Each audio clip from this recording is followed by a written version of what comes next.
కులీ కుతుబ్ షా తన రాజధాని గోల్కొండ నుండి హైదరాబాద్కు కొత్తగా ఏర్పడిన పట్టణానికి తరలించి 1591లో చార్మినార్ నిర్మించాడు.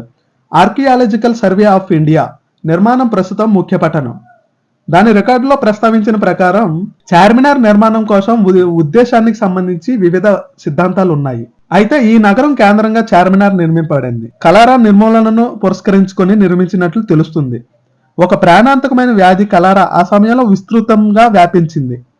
మహమ్మద్ కులీ కుతుబ్ షా తన నగరంలో ఆ తెగువను అంతం చేయమని ప్రార్థించి తాను ప్రార్థించిన స్థలంలో ఒక మసీదును నిర్మించాలని తలపెట్టాడు. 17వ శతాబ్దానికి చెందిన ఫ్రెంచ్ యాత్రికుడు జీన్ ది థెవేటి ప్రకారం అది అందుబాటులో ఉన్న పర్షియన్ మూలపాఠాలతో నిర్మింపబడ్డ ఈ చార్మినార్ 1591వ సంవత్సరంలో 2వ ఇస్లామియా సహస్రాబ్ది 1000 AH ప్రారంభంలో ఆరంభమైన సంవత్సరం. ఈ ఘటన ఇస్లామిక్ ప్రపంచంలో చాలా దూరం వెడల్పుతో జరపబడింది.